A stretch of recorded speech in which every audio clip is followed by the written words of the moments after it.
A basketball hero around here is treated like a god. I mean, how can you ever find out what he could really do? I don't want this to be the high point of his life. I've seen them, the real sad ones. They sit around the rest of their lives talking about the glory days when they were 17 years old. You know, most people would kill to be treated like a god just for a few moments. You know, all the parents would be gone.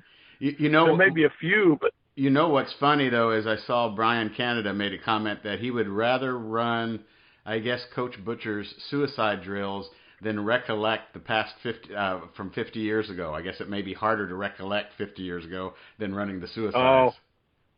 Well, you know what? I made a couple of notes for today, and one is those are not suicide drills. Suicide is self-inflicted. Those are homicide drills. Those are coaches. Those are coaches trying to kill you. I don't know why they came up with suicides. And now you think about how politically incorrect that must be. but yeah, I really like words. I had a great sixth grade teacher, and I really like words, and I think a lot about it. And I think suicide, not so much. Nobody ever comes in and says, hey, they all come in and they want a scrimmage, especially the starters. All right. Nobody comes in and says, hey, can we run the lines today? Exactly. And I don't know what your gymnasium floor was like, but at Broderpool, you know, we had volleyball marks and everything else. And it was line drills. Yeah. Yeah. The new gym was better than the old gym. The old gym was so small. How to explain this? The two halves of the court overlapped. Okay. All right. So if you just imagine you got two full courts, and then you push them toward each other so they overlap by about 10 feet. So to beat the 10-second call, take it in bounds, you go past center court, past the line that is a full half court, and once you've passed that, you can back up again across what is the center of the court, but not the anyway. There were extra lines at the old place, and yeah, it's memories. Not anything I'd want to do today, but as a memory, that they're okay. Right. So where did we leave off? Are we talking about what you've been basically your philosophy on sports and children's for the past 30 you wanted years? You wanted me to tell the story about meeting my father-in-law for the first time in the Olympic Games. There are several things that I'm going to ask you a question too once we get on the air. Okay. But yeah, and I'm going to talk mostly clear up a few details, and then talk about psychology and sports and teaching kids to think and things like that. All righty. Well, we are back with John Olsen. This is part 3. This is the first part 3, or 3-part series that I've had on keepingthenostalgialive.podbean.com. And once again, John, thank you for joining us, spending some time with us, keeping the nostalgia alive and talking about a life in basketball and about sports. Well, once again, my pleasure to be here, Billy. So where did we leave off? And also, so we had a story. I heard a little story about how you met your father-in-law. Yeah. All right. So we talked about the rivalry with Bar Reeve. We played them 3 times my senior year, twice home and home, and then in the sectional championship game. Bar and Reeve are 2 townships in Davies County, where Washington, Indiana is. Bar Reeve High School is actually in the town of Montgomery, and my wife and her family lived in what I'll call suburban Cannelberg. Cannelberg is a crossroads with a couple of houses. Suburban Cannelberg means they lived on a farm, all right? Mm-hmm. And my father-in-law, he was involved in everything. They had a 10,000 chicken house. He farmed. He had a couple of small oil wells.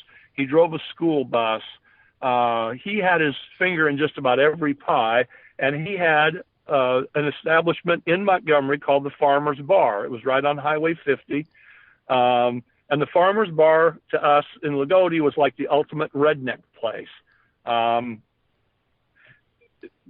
Just as Bar Reeve biased as you could be. And we built up a whole folklore around the Farmer's Bar, not having any idea, never having been in it or knowing anybody. But as it turns out, met my wife at IU, and as we talked about various things, I found out that her father owned the Farmer's Bar. I thought, oh my gosh, I was on a team that beat Bar Reeve in the sectional. Her brother played on that team. He was not really big on letting his daughter date. Guys would ask him, can I go out with your daughter? He said, it's fine with me. Ask her. Of course, then he'd her no. So she and I were seeing each other. We both came home for a weekend, and I was going to go out and meet her parents for the first time. This would have been August 1972. That would have been the Olympics, I believe, in Munich. U.S. had never lost an Olympic basketball game. And we played with all amateurs. A lot of teams like the Soviet team, they were quote unquote amateurs, but they were all in the Soviet army. So all they did was play basketball. But we played with amateurs. I should also say in 72, for your younger listeners, there was something called the Cold War.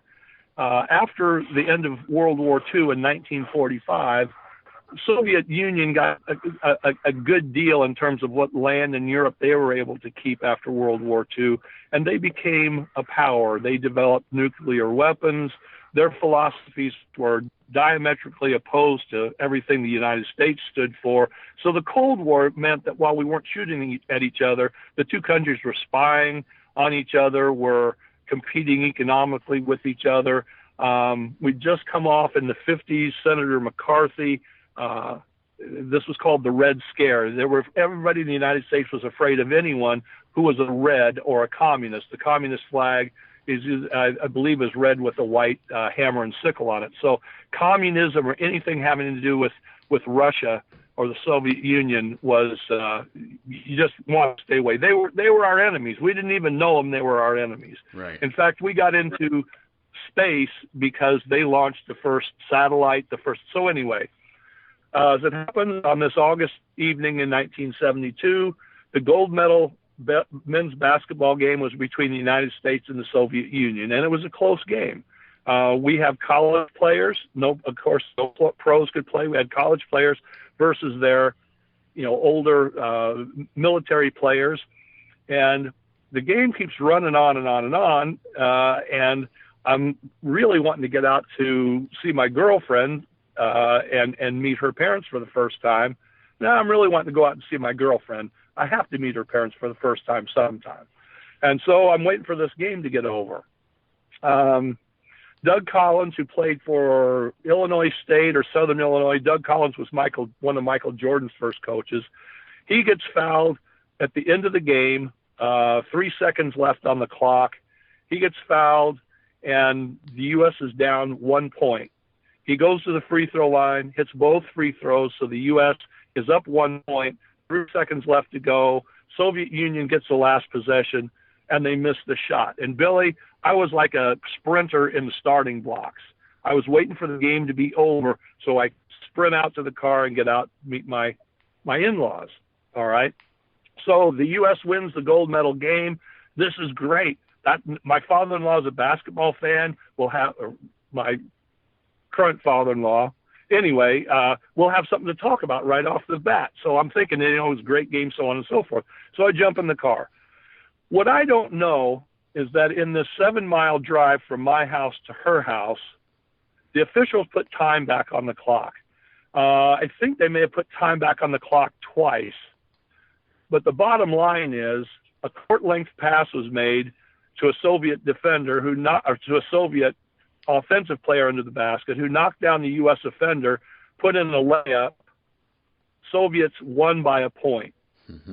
I don't know this.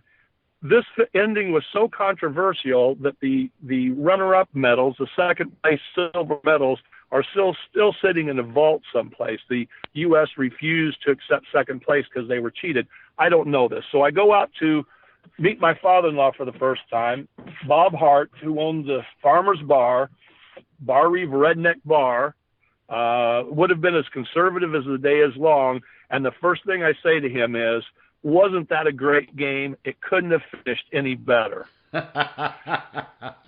Of course, he watched the other two endings, and he's probably wondering, this long-haired hippie commie from IU, So that was my introduction to my father-in-law. It didn't take long for me to get straightened out that we got royally hosed on the outcome. But basketball is common language, but you got to be current. I want to ask you a question. Sure. All right. We talked at the end of the last time about is a basketball team like family, and I made a comment that you and I were both managers, and in that way we were a very small family. And I want to mention there's a person who's emailed me twice. His email address or name is Jewish Sports Collector. Jewish Sports Collector. He listened to the first podcast, had a couple of questions for me, so we've mailed back and forth a couple times. He listened to the second one. Jewish Sports Collector was also a student manager, as it turns out. So this is for the three of us. And my question to you is, how in the world, in the season that you were a student manager, did you score varsity points? Well, it's very unusual in that we were playing Rockville, and our basketball coach was Bill Smith, who yesterday they had the new inductees for the class of 2020 for the Indiana Basketball Hall of Fame, and he is now officially the only basketball coach to coach and win a state championship in 1980 and not be in the Hall of Fame. So that's my little plug for him. But we had a great relationship, and I had a passion for the game. We were playing Manual in '85, and Manual was ranked number 2 in the state, and we were getting beat pretty handily at halftime, and as I was crossing the floor, the officials crossed the floor, headed toward the officials' locker room, and I made some kind of comment to the officials. I won't tell you what I said. So we come back up from the locker room and get ready to start the second half, and I think, man, I may even be friends with this referee on Facebook. But a referee comes over and gives the bench a technical foul, and we have no idea. Wow. We have no idea why. And so at the end of the game, we lost by 20. Our good year was 1985 and 86, where we went 26-0 before getting beat by Jeff George in the regional finals at Hinkle. And, I thought we had a good chance to win the state championship in 85 and 86, but this was the 84-85 season. So we're down in the gym, and I'm doing, collecting what needs to be collected, putting up stuff. It's like, man, what a bummer, The first year I was at Broderpool, 2 years earlier, we'd went to the semi-state, and we'd played Steve Alford, and he scored 57 points against us in the semi-state game, and I was sitting on the bench, and coach's philosophy was, well, we're just going to foul him.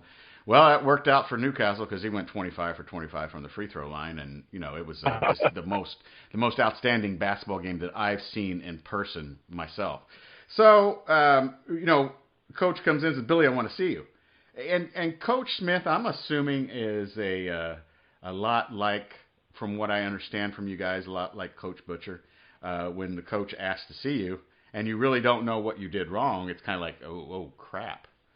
So I go in, and I just remember this like it was yesterday. The back of my legs were just jelly, and just they had this nervous impulse, and if you looked at me from the side, I felt like you'd see my legs going in and out and in and out without me doing it.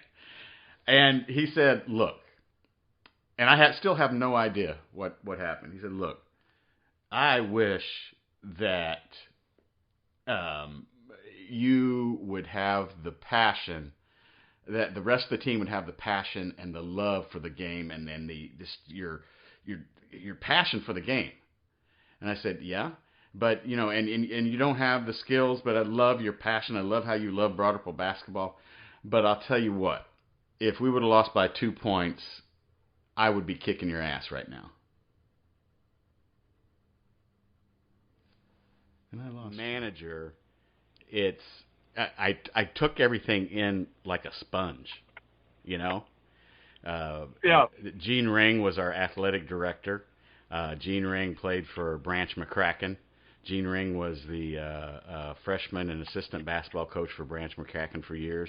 Played for South Bend Central underneath John Wooden, and of course Gene Ring was the athletic director at Broad Ripple High School. But I started to just soak everything in like a sponge. This one guy came in the office one day and said, "Is Gene around?" And I said, "No, he's," because I worked for the athletic director in the athletic director's office once a day for 1 hour. And so this guy came in and said, "Is Gene here today?" I said, "No, he should be back probably in about an hour." Who can I say called? Well, I'm Rick Mount, and I work for MRO Sporting Goods. At that time, he was working for MRO Sporting Goods in Indianapolis. So, it's one of those things that, there was, in '83 when Broad Ripple played Newcastle in the semi-state, I was right in between Sam Alford and Coach Bill Smith. They were ready to get into a scuffle. So, I took everything in like a sponge. But I don't think a lot of basketball players can do that because you're focused in on the actual game of basketball. Yeah. There are some advantages of being a manager or being a sub. And I think what you pay attention to helps you pay attention to those same sorts of things later. Those bloodlines you're talking about. I mean, you have somebody who knew somebody. Branch McCracken, John Wooden. I have a few notes here, to talk on if I can do that. Oh, please. One of them is one of my favorite quotes. It's a John Wooden quote: "Sports don't develop character; they reveal it." I've always liked that. You can help develop character, but you see what a person's all about through sports. And as a psychologist, I've always thought that basketball is a great projective test. Okay, if a person is selfish on the basketball court, if they only shoot, they never pass, you probably don't want to be on a work team with them. If they assist you a lot, if they play defense, if they do the grunt work, you probably want to be doing stuff with them off of the basketball court. I've always thought that as Coach Wooden said, doesn't develop character, it reveals it. And I've rarely found, I can only think of one example of a guy who was way different off the basketball court than he was on it. Otherwise, it's a pretty good personality measure. Yeah. And it's interesting that you say that, the 6 degrees of separation with basketball in the state of Indiana. When I asked Rick to do an interview, he remembered me. So that's kind of yeah. But there were also a couple stories within, though, because he would when I first graduated from Indiana State University, I was the manager of the Finish Line in Lafayette Square, Eastgate Consumer Mall, Speedway Strip Center, and also Castleton Square Mall, and he was one of my customers. And he never bought, and he never bought anything but a low cut, and he was very, very frugal. So once I asked him if I could get an interview, I remember you. I bought my shoes and blah blah blah and blah blah blah. But the first thing he said on the interview was, I was approached by Keds, and they were going to give me $50,000 to wear their shoes, and I decided I was going to wear the Converse, and Converse didn't give me a dime. When I reflect upon that, I should have taken that offer from Pro Keds for that $50,000. There are a couple. You mentioned him working for MRO Sports. Loogootee bought their letter jackets from MRO. I remember that. That's been 50 years ago. Another Rick Mount story that I remember, and I can't remember where they were doing their pregame shoot around, but he went to the officials and he said, "This basket's a 1/4 inch high." That was at Assembly Hall. Was it? Yeah, okay. yes. And they measured. He was right. Yeah. Rick the Rocket. Yeah, they tell another story about how they had a meeting and they weren't going to pass Rick the ball anymore, and Rick wasn't invited to this meeting, so he asked one of the managers. He said, "I saw all the players going in this one particular room. What was going on?" And once again, we talk about a manager. All of a sudden he's put right in. Do I get tossed under the bus? Do I go ahead? Okay, they're having they're having a meeting about possibly just not passing you the ball as much. When the ABA was a going concern, and Rick played for the Pacers, I believe, the Pacers played a couple of playoff games at Assembly Hall in Bloomington. So I remember going, and what struck me odd was he would drive to the basket, drive all the way out to 20 feet or so, maybe 20, maybe the 3-point line, and shoot. And he wasn't the tallest guy or the greatest jumper, so that was probably a better shot for him than the layup. But I just wasn't used to guys seeing guys make their way to the basket and then dribble away from it to take their shot. Speaking of Assembly Hall, what are your opinions on Assembly Hall? What are your memories of it? Did you enjoy playing in it? Did you enjoy watching games from it?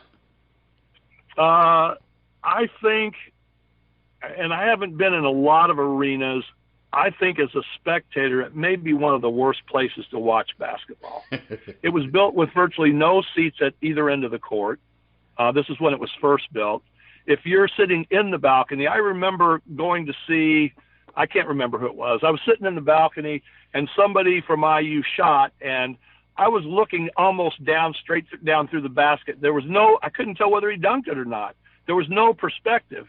And you stand up in the balcony, if you got any kind of vertigo or fear of heights, well, you don't stand up in the balcony. If you're sitting under the balcony, I don't like it as a place to watch basketball, except for the first couple of years that I was a student at IU. There wasn't anybody coming to the games.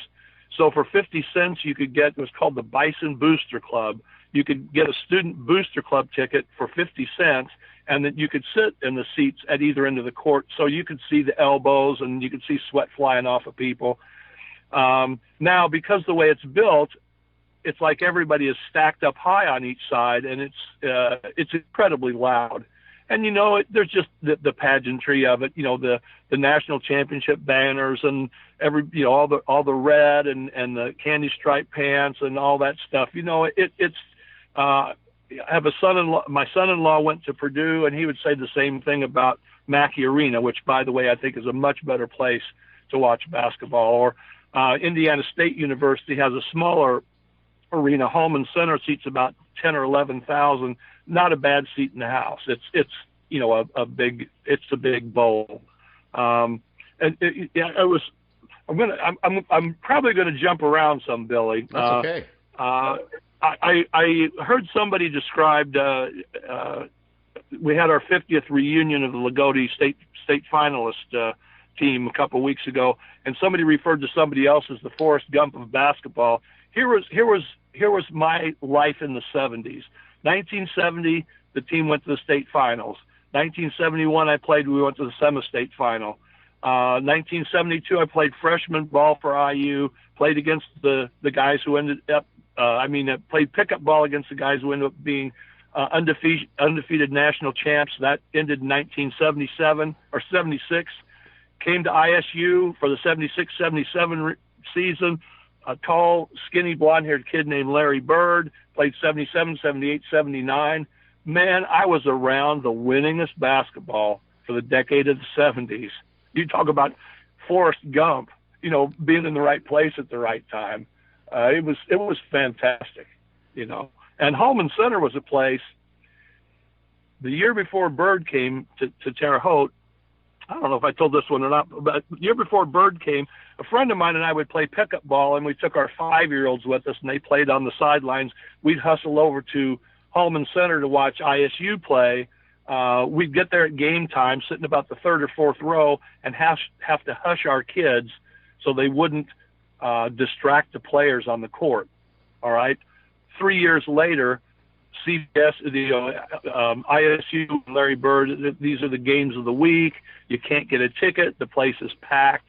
It's just it's interesting to see other sports can do the same thing, but basketball can really turn a community around, and that was a great decade for me for basketball. Though, that the basketball at Indiana State University, you talk about being charged 50 cents to go to Assembly Hall because they couldn't get crowds. Just show your ID. When I was there from 86 to 90 at Indiana State University, and you got in free. Yeah, well, I'll tell you, at IU, I think Coach Knight, either one of the students to get in free, or he wanted to guarantee the students got seats near the floor, and that didn't happen. I mean, they could sit on the ends, but it comes down to money. And basketball, at a good basketball school, is a cash sport, and But to your original question, I love going back to IU. I haven't been there for a while.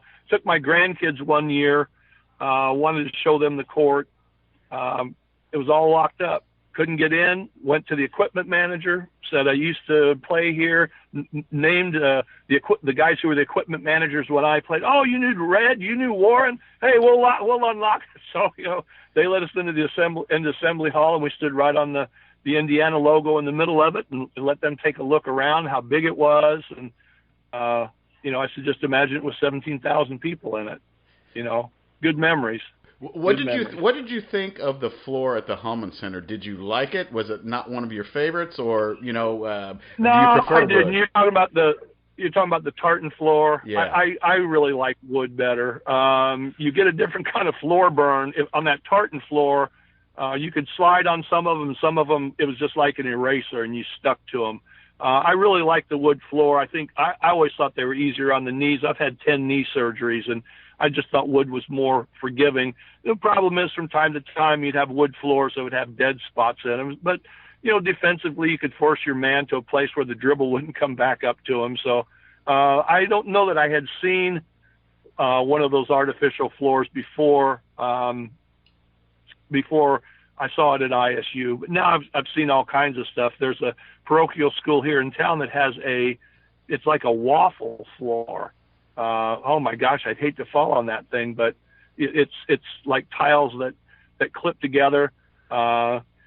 Evansville, let's see, Roberts Stadium in Evansville, when we played the semi-state there, that was an awful floor because it screwed, the sections screwed together, and they had screw holes. I mean, these were about 3/4 of an inch, and they were recessed a little bit.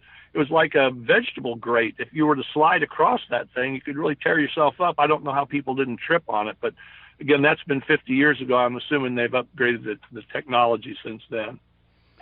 Tell us about the reunion. What was it like? Was it exciting? Fond memories from it, and share, please. Yeah, it was great. We had probably 6 of the players back. 2 have died. A couple were out of town. Now maybe 3 were out of town. 4 of the starters, Tony Smith, Rex Sager, Brian Canada, and Jim Trout were there. The 5th starter, Paul Bruner, was deceased. We had the JV coaches. We had all 5 of the cheerleaders, 2 of the 4 managers. Lots of stories. And the nice thing is when you get that big a group together, people remembered a lot of things I didn't remember, and I remembered a lot of things other people didn't remember. So you got to relive familiar old times, but then you got to be surprised. And the best stories I can't tell you. I'm not like they're super dirty and vulgar, but the punchline might be something I'm not going to say over the air. But it was fantastic. We had a little reception. Couple guys showed up in their letter jackets, well, okay, I'm going to take a jab at Wayne Flick. He's a common friend of ours. He set this whole thing up. Okay. So at the reception before the JV game, there was a radio station there doing interviews, and, they wanted to interview me. Okay. This podcast has maybe made me a little popular. So they wanted to interview me, and Wayne Flick said, well, make him last because he'll never blank shut up. So I'm going to leave out a little bit in the middle. After the varsity game, we went to another location in town, and everybody had a chance on the microphone, and I got Wayne's permission to talk. But that reception afterwards, people were talking about the Loogootee basketball family, how much the coaches meant to them. It was a good time to reflect. I went to the JV coach, Nante. We had really good JV teams, and I had taken psychology as an elective class with him as a senior in high school. And after everything was over, I said, I want to tell you something, Coach, just to put everything in perspective. I played varsity basketball for 1 year. I've been a psychologist for 35. You know, basketball, you know, helps us get ready to do what we're going to do, but it still comes down to education and work and so on. And that was the impact he had on me. I got to do what I wanted to do. I got to be what I wanted to be. In between, we had a nice introduction between the JV and the varsity games. All of us were given jerseys, the players, their name and a number. For me, it was just a name. Got a nice plaque with one of the newspaper pictures from a tournament win. You know, nice applause from the crowd. All the players got to go into the locker room. And Loogootee has a new coach this year, Ryan Haywood, came from Princeton. So we got to listen to the pregame instructions, and I guess you'd say the pregame motivation. I got to say, I was really impressed with both, but especially the pregame instructions. It's very obvious. They worked on specific things during the week. His instructions he had written down on the board. He went through what they had emphasized. I found the thing I found most interesting. I don't want to be too specific because I don't know whether this is a big secret or not, but just in general, where a press is concerned, and I found this to be true, you know, when we played Washington Catholic when I was a senior. The guards apply pressure to the ball handler, but it isn't necessarily intended for them to get steals or take an equal chance getting a steal or getting a foul. It's for the ball handler to panic and make a bad pass. He was getting those guys to think about how their role related to the role of other people on the team. So that was really interesting. He talked about the season from a season-long perspective, and maybe it's their fourth or fifth game. I think they're ranked 8th in the state, and that's not where they want to be. You know, they would like to go higher than that, but it's early in the season. So all in all, I think we showed up about 5 o'clock and left around midnight, and talked to people that I hadn't talked to in a long time, and you know, it was fantastic. And I guess the other thought that I had when I was in the locker room was I thought, I hope that you guys have an opportunity to do something tonight that brings you back in 50 years from tonight, something that you can be proud of. They were us 50 years ago. You know, it must be hard, though, to be a basketball coach at Loogootee with you know, because no one will ever be a Coach Jack Butcher. Right. And I think that a coach has to come in realizing that, and I think you know, Loogootee has had some great coaches, some former players who I don't think were universally accepted because they weren't Jack Butcher. And I think that from what I could see that weekend, people have kind of you know, they've awakened and smelled the coffee and realized that I was going to say he's not coming back through the door. He was at the reunion, but that he's you know, it's a different time. The players' motivations are different. Everything is different. The coach has to coach year round. I think that they have realistic expectations. I would say almost every speaker came to the microphone at our gathering after the game, especially when even before the coach came in, he had some things to do after the game. All of them felt that he had things going in the right direction, but they kept talking about being a good start. It's easy to get for everybody to have energy and be motivated when things are going well and things are new. It's hard to be in it for the It's hard to be in it for the long run. And that kind of brings me to a couple of Coach Knight quotes. He took exception with somebody.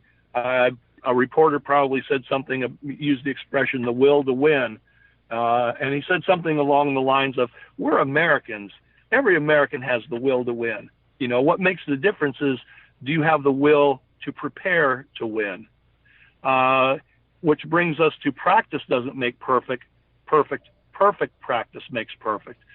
When we practiced at Loogootee and when we practiced at IU, there was no wasted time. There was no standing around and talking while, you know, somebody else was shooting free throws or doing this or that. In fact, at IU, when we walked in, we were given a sheet that broke down the 2 or 2.5 hours what we were going to be doing. And when a whistle blew, you went to the next thing on the sheet. So he tried to run a perfect practice. And I can say for myself, one of my goals when I helped coach little kids is make sure that nobody is standing. You know, if the better players are running the offense without defense or whatever, I wanted to be doing something with the other players. Nobody needs to practice standing. Everybody knows how to do that.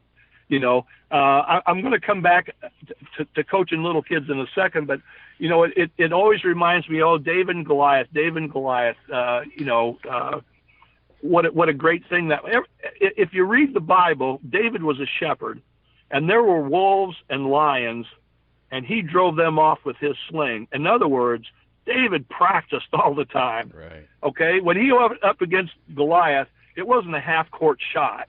It wasn't a lucky thing. For David and Goliath to work out, to work out the way you want to with the storybook ending, David practiced. David's got to practice. You know, Hickory practiced, Milan practiced, Loogootee practiced. You know, you don't practice, Goliath is going to stomp you into paste, you know. I didn't think of it that way. That's a great analogy. Well, it's very true. I mean, we got an awful lot. I mean, my life lessons came out of practices, not so much the games because I didn't play that much. You know, there are a variety of things. I'm not going to name. I've seen teams these days that play defense, and every time the offensive players cross, it's an automatic switch.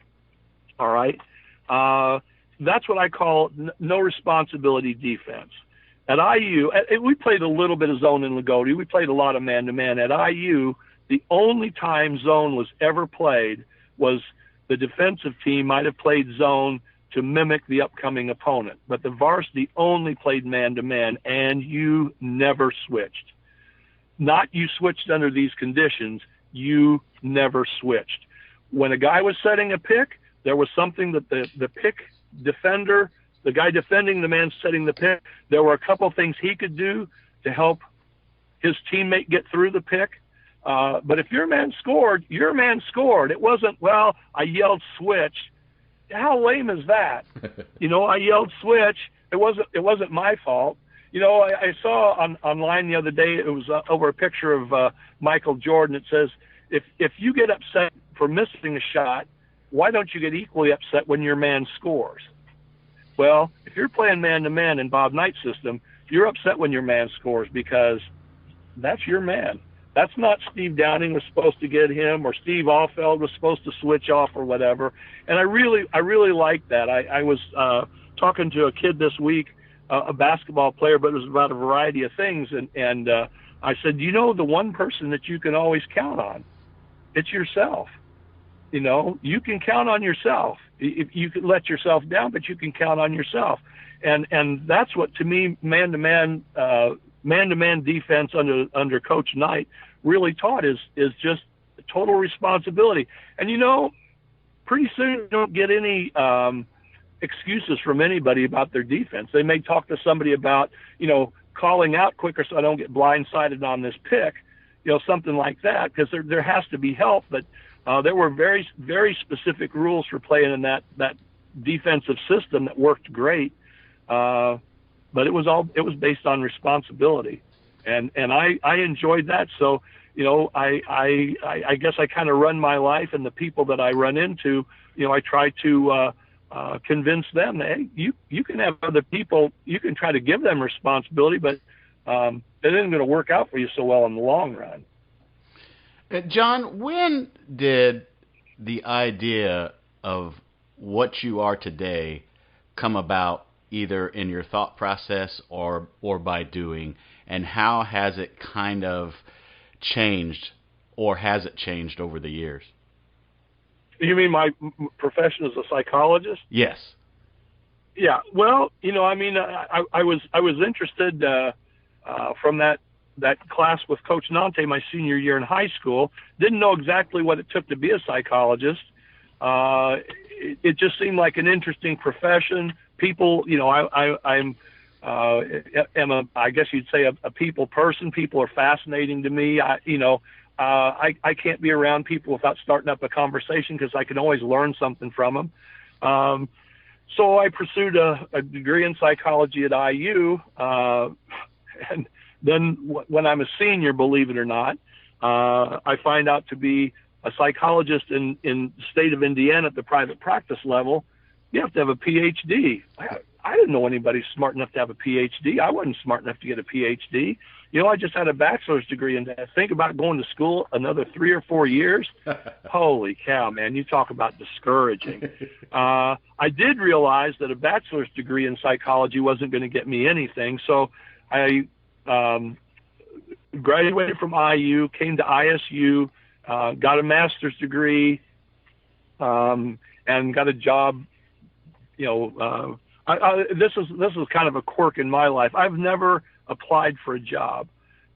Every job I've been asked, before I graduated with my master's degree, a guy who graduated a semester earlier said, "Hey, we've got a job opening. I'd like you to interview for it." Okay.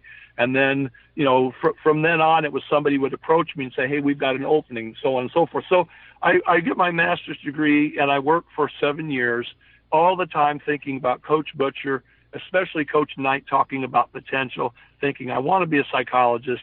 In order to do it, I have to get a PhD.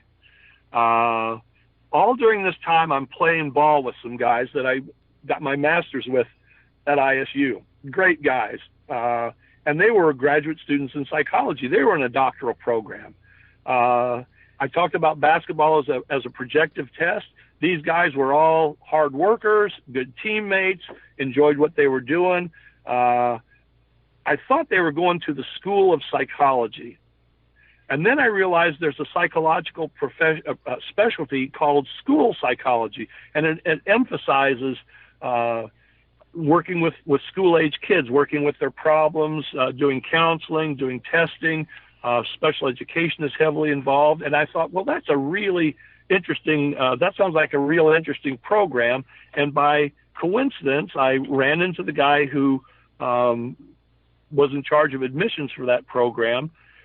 So I got a master's, worked for 7 years, and enrolled in a doctoral program, knowing I'm not smart enough to write a dissertation. But graduate school is kind of like, they say, eating an elephant. It's just one bite at a time. You don't think about what it's going to be like to get this whole thing down. You take a class, you go through. And what I found is that being really intelligent isn't the most important thing in graduate school. The two most important things are being really organized and working hard. Those two overcome not being really intelligent.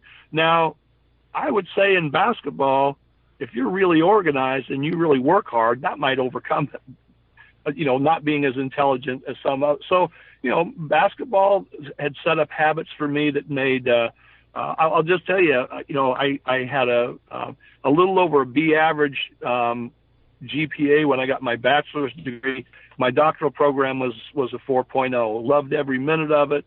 If we had to take turns doing presentations, I always volunteered to go first, because then I got it out of the way. But I set the bar that way. I was so organized that I think the program normally took 4 years to get through it. It took me 3.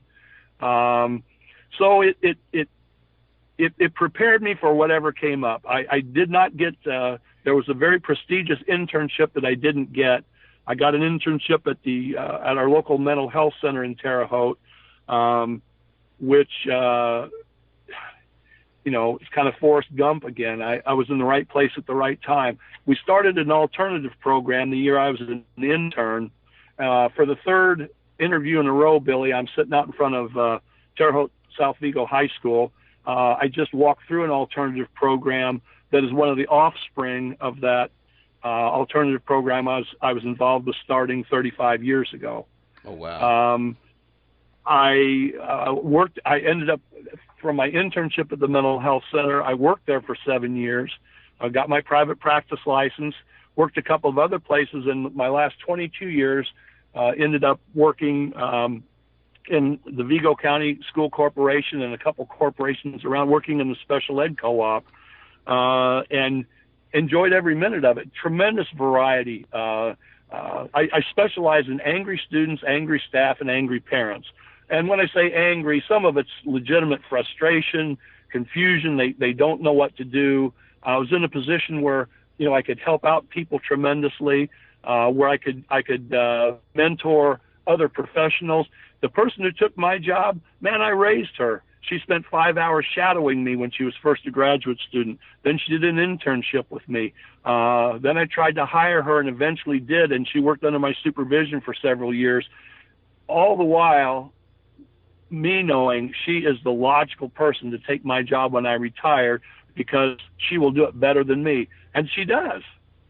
And to bring things kind of full circle, I have a granddaughter who is a second semester junior at ISU.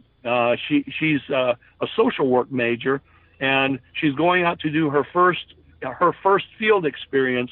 She is doing her first field experience in the exact division of the mental health center where I did my internship. Very neat.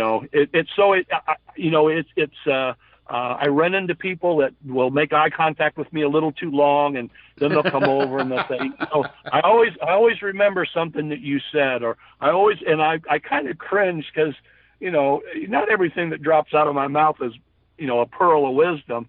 But I've been in a position to have a nice impact on people, and to help a lot more people, I'm sure, than I harmed. My father in all this is Tim Nante. He got me started in psychology. And, we talk about bloodlines, and you were talking about, Coach Wooden and Coach McCracken. For several years, I taught the Rorschach ink blot test, which isn't at all what you would think it is based on what you see on TV. But my professor, Carl Zucker was his name, my professor studied under a professor who studied under Herman Rorschach. So I'm a couple of generations away from the guy who developed the test. All of our life, if you reach out, is 6 degrees of separation, and you get the opportunity and have the responsibility to try to carry on those positive things, from the people that you run into over the course of your life. It's that was the short answer. No, that was the short answer. Well, it's interesting, and I just want to kind of insert a couple things here before you continue on. But I had a professor at Indiana State University. His name was Dr. Edward Spann, and he was in the history department. And you had to pass historiography 490 to get your degree in history. You had to. And before taking that class, you just heard all of the horror stories of how you're going to have to take it 2 and 3 times. I failed it 4 times. You're going to have to come back. You're not going to get your degree in 4 years. Blah, blah, blah, blah, blah. And we were, Dirt had more money than my family did, so I had an academic scholarship to Indiana State University, and I thought, I got to get out in 4 because I can't afford it. And, so I go into this class just thinking, God, what a nightmare! Your stomach is upset. You're worried about it. And what it literally came down to was Dr. Edward Spann wanted you in his class every day. He wanted you to input something constructive every day, and he wanted you to turn your work in on time every day. These people who failed, I was taught I was taught historiography. I did a great paper on Eugene V. Debs, although I don't want to talk about him. And I also learned so much more in that class, which was not in the description of that class. And people, because Sure. they didn't want to show up on time, they didn't want to participate, you know what I mean, or even show up to the class, he watched that, and that's how, believe it or not, that's how you were graded. I walked out of that class with a B and passed, and everybody that was in that class, I thought, following along in the 4 years to get my degree, I thought were a lot smarter people than I was. But just because I did what he was trying to teach us, you know, I passed it. And it's very interesting how I take that approach to life. So you were organized and you worked hard. Right. Because I didn't think Yeah. I didn't think I had the ball handling skills or the jump shot or the strength or the ability to jump to be able to pass the class. Yeah, exactly. I know Edward Spann only from this. I rode bicycles with him from time to time. One time, it must have been one of my many knee surgeries, and I was running the sag wagon. I'd drive my pickup truck along, and if somebody just, conked out, I'd haul them back to the start. And it was a hot day, and it must have been he and his wife. I gave them a ride. If you're ever in Terre Haute, there's a nice bicycle trail out of town and a bench that has a plaque dedicated to Edward Spann. Very nice. Because he was I think a contributor to the bike trail. He was well known in the bike club, so he had a lot of impact. There are a couple of there's six degrees of separation. I didn't even know you knew Dr. Spann. You know what I mean? Yeah.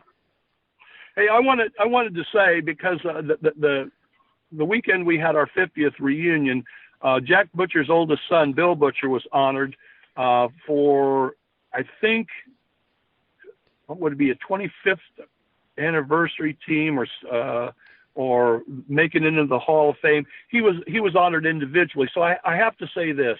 I've often said our 1971 team had the disadvantage of not having a 6'5" and a 6'6" player. All right. In 1975, when Bill Butcher was a senior, 1975, no carryovers, obviously, from the 70 or 71 teams. That team went to the state championship game, and they didn't have a starter over 6'2". So while I whine a little bit about we didn't have the height, we probably had more height than they did, and they went to the championship game. They were undefeated with one forfeit. They were undefeated going into the championship game. So I guess you could say they were something like 26-1-1, something like that.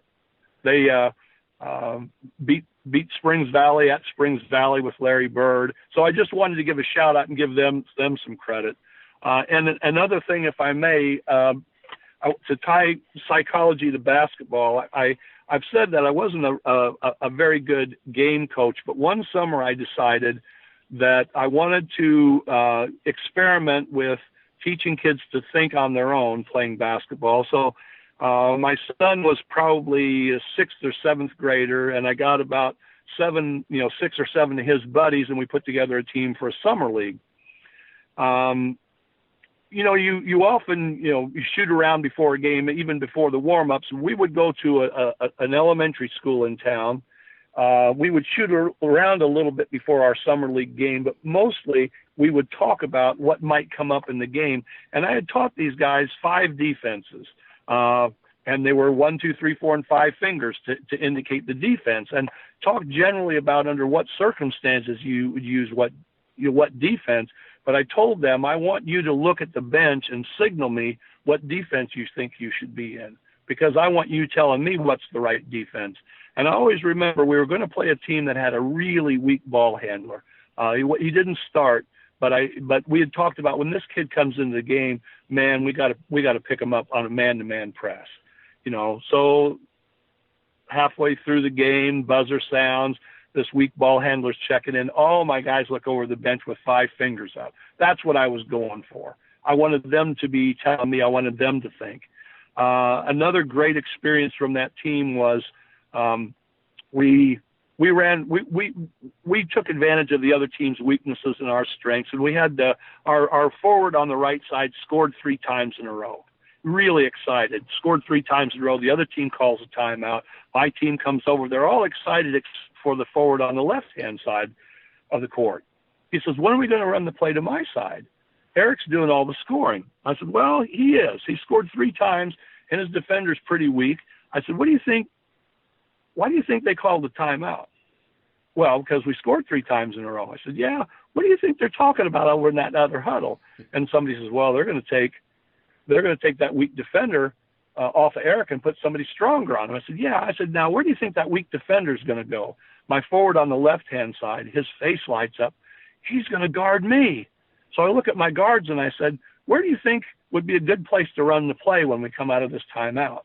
And that was kind of the way the whole season was I tried to talk them through until they got to the point that they could tell me this is the defense we should be running. This, it was great, and it's possible at every level. You just have, you have to check your ego if you're the coach, which is easy for me because I'm a lousy head coach, even at, a middle school level during game. I'm not a quick thinker that way.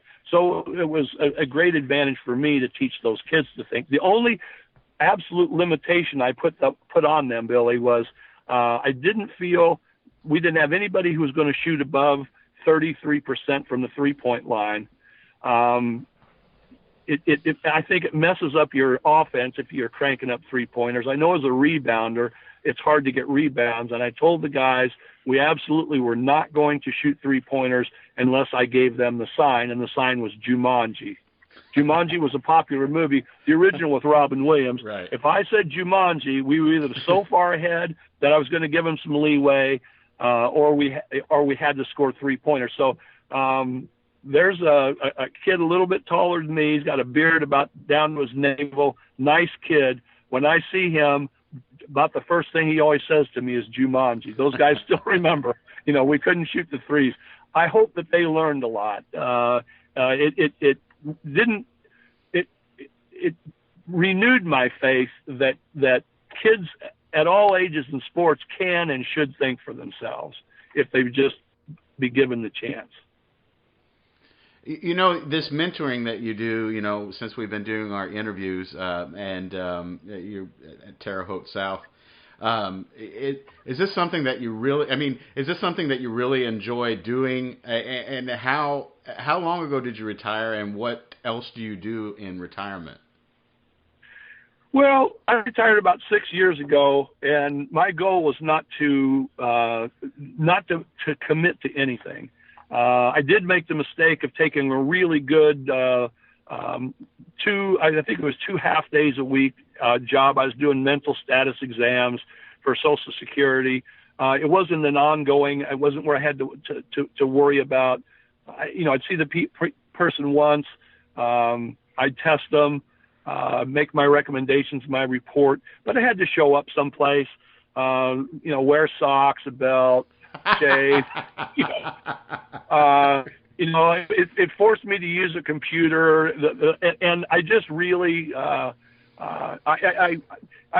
would advise anybody, when you retire, don't feel like you have to have a routine right off the bat. Give it 6 months, So after a couple of months on that job, I quit, and I do what I want, when I want, if I want. And I really stayed away from, I refused for years to supervise graduate students, and I'd been asked to mentor. No, because you got to show up at a certain place at a certain time. Beginning of this year, I was trying to decide whether to renew my psychologist license or not. You have to have 40 continuing education units every 2 years, so there's some time and expense. And really, I wasn't in a position to do a lot of work as a psychologist, but after you've worked so hard to get it, it's kind of hard to let it go. And the day after I decided to renew my license, so it'll be good through 2022, the day after, a graduate student came to me who'd asked me several times if I would supervise her, and I'd always said no. Well, I was asked again. Well, I said, you're right now, you're working where I used to work. You're doing a lot of testing. I'm not expert in that area. I I couldn't do an ethical job supervising you. And she goes, well, but I have an EDS, which is a master's plus 30 hours degree. She says, I have a license to do the testing. That's not the supervision I need. I need networking, consultation, things like that. So, yeah, but there's a liability. Well, my old employer said, instead of you being an independent contractor, we'll hire you an hour a week, so we'll carry the liability. So I've tremendously enjoyed supervising that student. She wants to she's working on her PhD. She wants to get a private practice license, so she has to be supervised by a private practice level psychologist to get it. So I've enjoyed that. Didn't think I'd ever do it. And then I get approached to mentor a student. Oh, man. I don't know that I've got a lot to offer. I don't know about you. I would say for me, and I think it's true of some other student managers, it's not the big ego boost that being the player or the coach is. Student managers still, the water boy, still kind of made fun of in some circles. And I thought, what do I really have to give? But a really smart teacher says, I match my mentors up with particular kids, and there's a kid he's a smart kid. He's got a quick wit. She says, I just think the two of you will hit it off. So I kind of wanted to do it on probation, but I didn't want to hurt the kid's feelings. And you know what? He's a smart kid. He's got a quick wit. And I find that he and I talk about what I talk about with anybody, how people want to be treated, how you need to treat people. He and I went to walked through an alternative school today because he was kind of curious to see it. I like his sense of curiosity. He's just he's a friend. He just happens to be 50 years younger than me, So I'm enjoying that. I hope he's getting some good out of it. It's good for me. I think it's going to branch out a little bit. He's a little bit interested in woodworking, so I may every couple of weeks come to his teacher in the woodworking class is someone I know well. So she's invited me to come in with him and spend an hour. I only see him every 2 weeks, but come in and spend an hour, in the shop class, and then spend my time with him. So I'm getting, I'm a slow learner, Billy. It's taken me 5 or 6 years to realize I probably should have been doing this all along. But to expand upon that 6 degrees of separation, did you by happen chance ever take the World War II class with Dr. Layton? No. No? No, Okay. I didn't. Okay. No, but I can do another 6 degrees of separation related to that. There's a manager graduated in, I think, 1998 from Loogootee named Justin Bird. Justin Bird, I think when my book came out, no, it was before my book came out, he was interviewing former players. Justin had been a manager. He was at the reunion wearing his jacket, his letter with, he was at the reunion trying to get signatures, autographs from everybody. But when I talked to Justin about 10 years ago, he mentioned the tapes from the radio broadcasts of the games when I was a senior. I didn't know they existed. Tremendous surprise.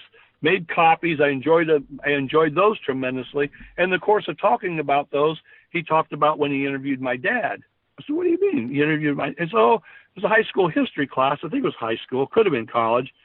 He interviewed my dad about World War II, and I heard more in that interview. I heard my dad talk more about World War II in that interview than I did all the time growing up. And that was, this is 6 degrees, but it's kind of, I don't know, maybe it's a little more separated than that. But it goes back to, everything relates. Everything relates. Basketball is I use the word microcosm early on in these interviews. It's a small world, and that you're learning through basketball, but you learn that the whole world is a small world, and the people that we ignore in other countries, the people that we ignore on the street who may need some help, the person that we walk by that we could, put our finger down so they could tie a bow around it, that all changes the world. I don't want to get in all, touchy-feely and the butterfly effect and all that kind of stuff. But, if you're paying attention, everything relates, and you can have an influence on your immediate world, which becomes less immediate, and it comes back to you. And I've learned that through basketball, through life, through psychology. It all relates. Even the things that are so small, you'd never think, but they come back.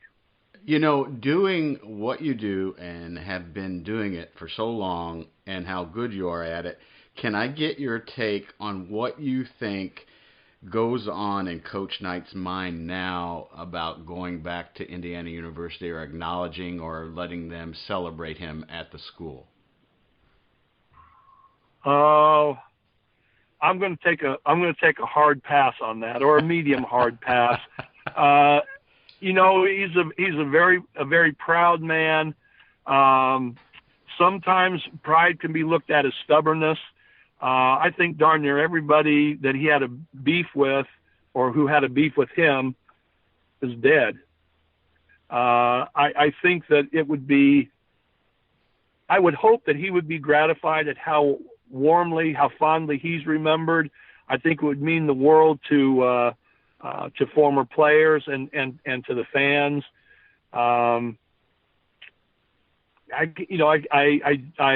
I don't understand all of it. I think that when they had a reunion of the 1976 team recently, and he didn't attend, I think to a man those players, wished that he had been there. You're not a team without your coach.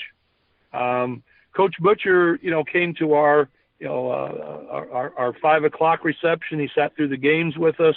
He didn't come to the after party, for lack of a better word. People had things to say to him, and we're really glad to see him. And I've got to say, he's older now. He's using a cane. He's not as steady on his feet as he once was. And I think if you watched carefully as he walked through a crowd or sat down, I think everyone was mindful of not wanting him to feel any lack of independence.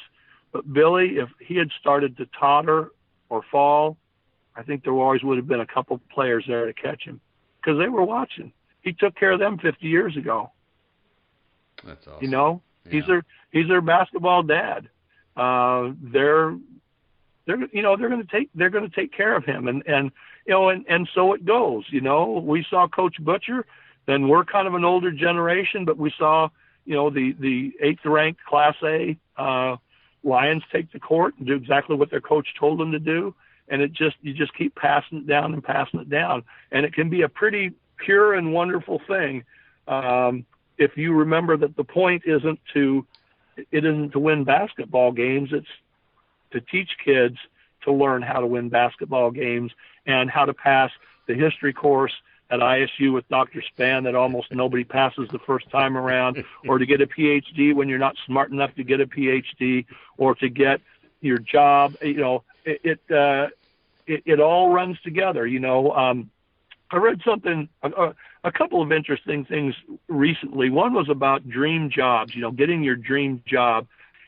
It's rare to get your dream job immediately. What they find is that people get a job that they can do, get a job that they can stand and they can do. And as they put in the time on the job, wow, this sounds like organization and hard work. As they put in the time on the job, they get better at it. As they get better at it, they enjoy it more. And darn if that job, maybe 5-10 years down the road, hasn't turned into their dream job. Well, part of it is the individual has changed their take on the job. But if they work hard and they take care of their teammates at work, they've also changed the environment. They've changed the job some. So it's those same, being persistent, organized, working hard. Another book, the main title is Range, and it has to do with being a generalist, being good at a lot of different things.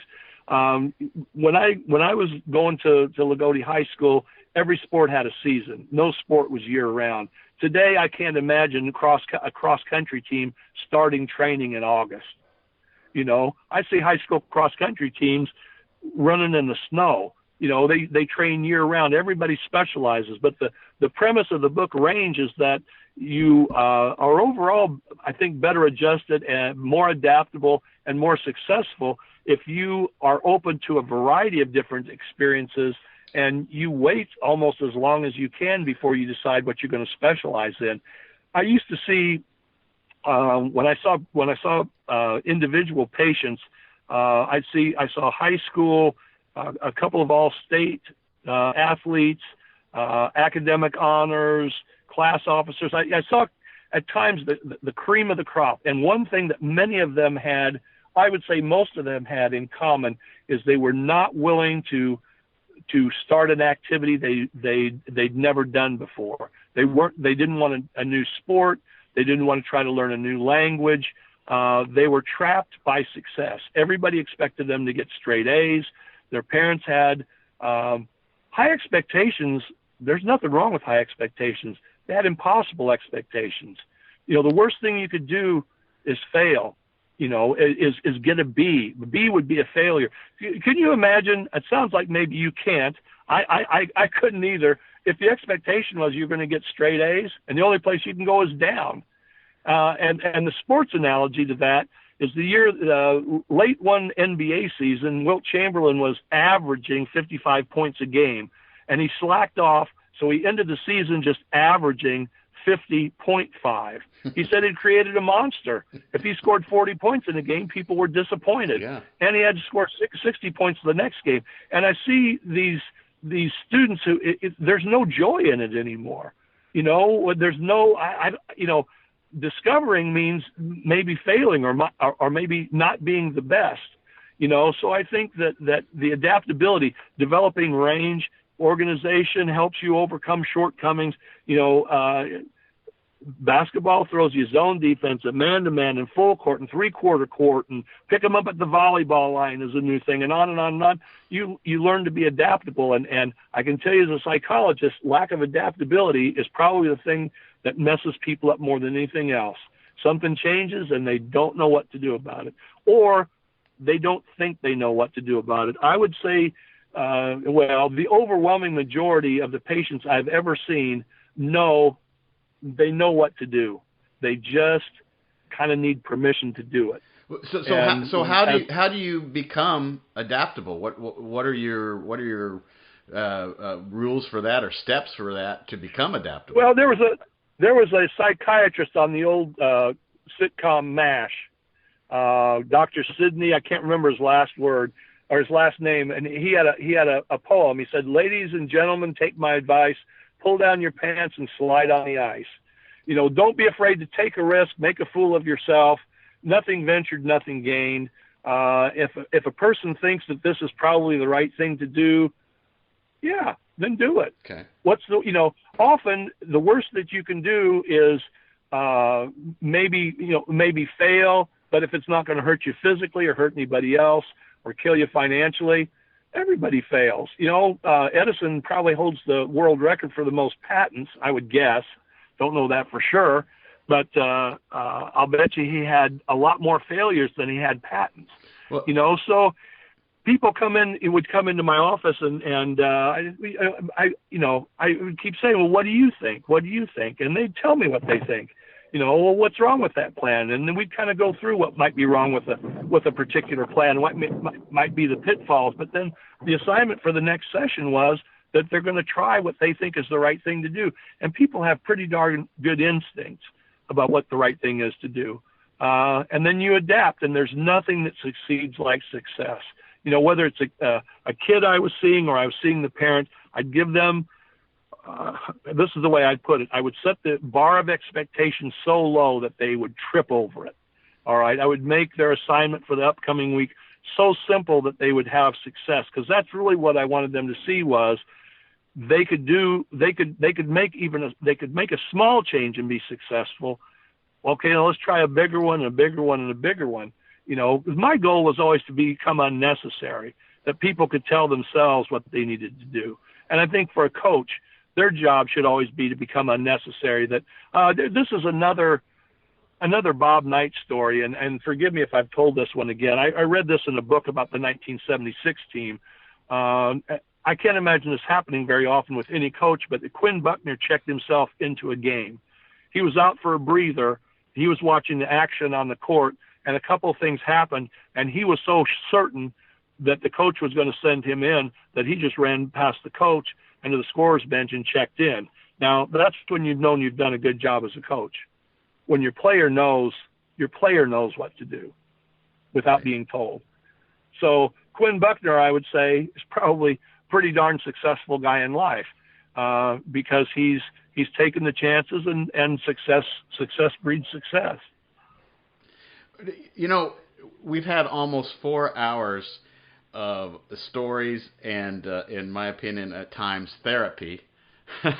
I appreciate everything that we've chatted about, and is there anything else you'd like to add?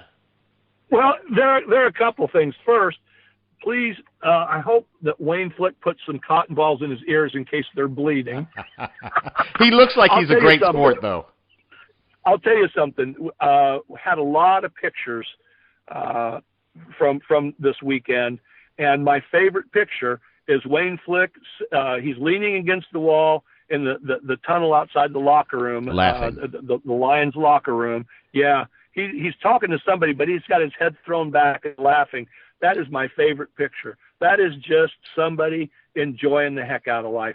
Now, Wayne did a lot of organizing and a lot of work to get that reunion going. He brought joy to a lot of people, but doing that for others, that brought a lot of joy to him too. Right. So, I thank him for making this connection with us in the first place. It's been interesting to me. Here's another quick 6 degrees of separation. One of the guys I talked to a lot was a guy named Brian Bruner. He was related to Paul Bruner, who was on the 1970 and 71 teams. But I also worked with his dad. When I was in college, I worked summers with him as a carpenter. And I was telling him some stories about his dad. And then it occurred to me when I got home, when I did my master's degree required a final experiment in paper. And I did that where I worked with Brian Bruner's dad.